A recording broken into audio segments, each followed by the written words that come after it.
নমস্কার বন্ধুরা, আমি শুভেন্দু। পশ্চিমবঙ্গে রাজ্য সরকারি কর্মচারীদের জন্য অত্যন্ত গুরুত্বপূর্ণ একটা নতুন সরকারি নির্দেশিকা প্রকাশিত হয়েছে।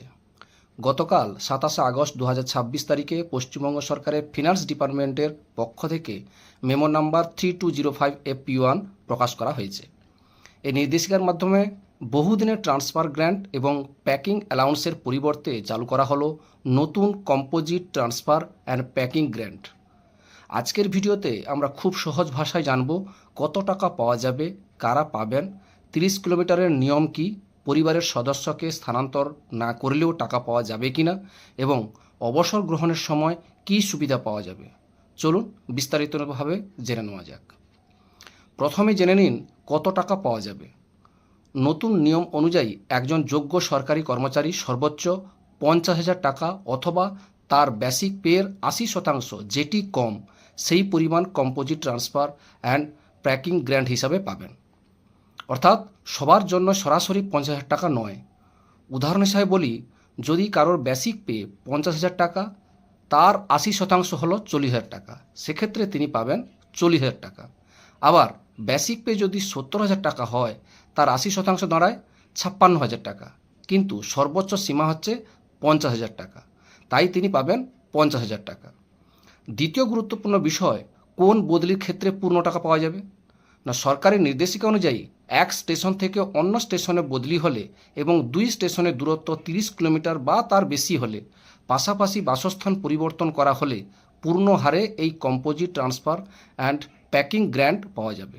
অর্থাৎ এখানে দুটি বিষয় গুরুত্বপূর্ণ, 30 কিলোমিটার বা তার বেশি দূরত্ব এবং বাসস্থান পরিবর্তন। আর 30 কিলোমিটারের কম হলে কি হবে? যদি নতুন কর্মস্থলটি পুরনো কর্মস্থল থেকে 30 কিলোমিটারের কম দূরে হয় অথবা একই স্টেশনের মধ্যে বদলি হয়, তাহলে নির্ধারিত পূর্ণ অনুদানের 1/3 পাওয়া যাবে। তবে এখানেও একটি গুরুত্বপূর্ণ শর্ত রয়েছে, বাসস্থান বাস্তবে পরিবর্তন হতে হবে। বাসস্থান পরিবর্তন না হলে এই composite transfer and packing grant প্রযোজ্য হবে না। পরিবারের সবাইকে কি স্থানান্তর করতেই হবে? এখানেই রয়েছে আরও একটা গুরুত্বপূর্ণ সুবিধা। নতুন নিয়মে বলা হয়েছে, কর্মচারী তার পরিবারকে নতুন জায়গায় স্থানান্তর না করলেও যদি তিনি তার ব্যক্তিগত জিনিসপত্র স্থানান্তর করেন, তাহলে এই গ্র্যান্ট পাওয়া যেতে পারে। অর্থাৎ পরিবারের সদস্যরা পুরনো জায়গায় থাকলেন, কিন্তু কর্মচারী তার ব্যক্তিগত জিনিসপত্র নতুন কর্মস্থলে নিয়ে গেলেন। নির্ধারিত অন্যান্য শর্ত পূরণ হলে তিনি এই সুবিধার আওতায় আসতে পারেন। জিনিসপত্র কতটা আছে তার উপর কি টাকা নির্ভর করবে? না, নির্দেশিকায় স্পষ্ট বলা হয়েছে, পার্সোনাল ইফেক্টসের পরিমাণ বা ভলিউমের উপর এই গ্র্যান্টের পরিমাণ নির্ভর করবে না। এমনকি কর্মচারী তার পার্সোনাল ইফেক্টসের পরিবহনের জন্য আলাদা ট্রান্সপোর্টেশন চার্জেস দাবি করেছেন কিনা, সেটিও এই গ্র্যান্ট পাওয়ার ক্ষেত্রে বাধা হবে না। অর্থাৎ নির্দিষ্ট পরিমাণ মালপত্র থাকতে হবে এমন কোনো শর্ত রাখা এখানে হয়নি।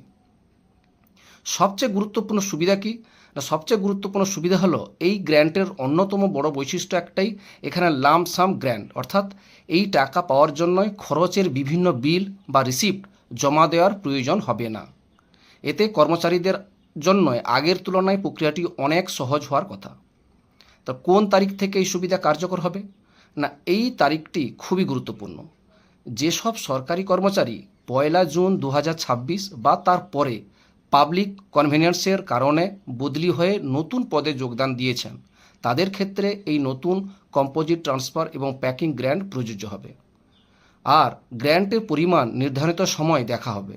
নতুন কর্মস্থলে যে মাসে কর্মচারী যোগ দিয়েছেন সেই মাসে তার বেসিক পে কত ছিল, অর্থাৎ বেসিক পের 80% হিসাব করার ক্ষেত্রে নতুন পদে যোগদানের মাসের বেসিক পে বিবেচনা করা হবে। এবারে আসি সবথেকে গুরুত্বপূর্ণ, অবসরপ্রাপ্ত কর্মচারীদের ক্ষেত্রে শুধু কর্মরত কর্মচারী কি নয়, অর্থাৎ অবসরপ্রাপ্ত সরকারি কর্মচারীদের জন্যই কি রয়েছে এই সুবিধা? অবশ্যই রয়েছে। যারা 31 মে 2026 বা তারপরে অবসর গ্রহণ করেছেন, তারা তার শেষ কর্মস্থল থেকে তাদের সেটেলমেন্ট বা স্থায়ীভাবে বসবাসের জায়গায় যাওয়ার ক্ষেত্রে নির্দিষ্ট শর্ত পূরণ করলেই composite transfer and packing grant পেতে পারেন। যদি শেষ কর্মস্থল থেকে সেটেলমেন্টের জায়গা দূরত্ব 30 কিলোমিটার বা তার বেশি হয়, তাহলে পূর্ণ হারে গ্র্যান্ট পাওয়ার সুযোগ রয়েছে। আর যদি অবসর গ্রহণের পর কর্মচারী শেষ কর্মস্থলেই থেকে যান অথবা 30 কিলোমিটারের মধ্যে কোনো জায়গায় বসবাস শুরু করেন, তাহলে বাসস্থান পরিবর্তন করা হলে 1/3 হারে গ্র্যান্ট পাওয়া যাবে। এর পাশাপাশি অবসর গ্রহণের পর যাত্রার জন্য প্রাপ্য জার্নি ফেয়ারের সুবিধাও থাকবে। 30 কিলোমিটারের কম বা একই স্টেশনে বাসস্থান পরিবর্তন হলে 1/3 টাকা তিনি পাবেন। আর রসিদ জমা দেওয়ার প্রয়োজন এখানে নেই। পরিবার স্থানান্তর না করেও পার্সোনাল ইফেক্ট স্থানান্তর করলে সুবিধা পাওয়া যেতে পারে। তবে প্রত্যেক কর্মচারীর ক্ষেত্রে চূড়ান্ত প্রাপ্যতা নির্ভর করবে নির্দেশিকায় দেওয়া সমস্ত শর্ত পূরণ হচ্ছে কিনা তার উপর। আপনার যদি বদলি হয়ে থাকে সম্প্রতি বা অবসর নিয়ে থাকেন, তাহলে এই নতুন নিয়ম আপনার ক্ষেত্রে কত টাকা হতে পারে তা জানতে আপনার বেসিক পে এবং বদলির দূরত্ব কমেন্টে অবশ্যই জানাতে পারেন। আর ভিডিওটি উপকারী মনে হলে লাইক করুন, আপনার সহকর্মীদের সঙ্গে শেয়ার করুন এবং এমন গুরুত্বপূর্ণ সরকারি খবর সবার আগে পেতে চ্যানেলটিকে সাবস্ক্রাইব করে পাশে থাকুন। ধন্যবাদ, নমস্কার।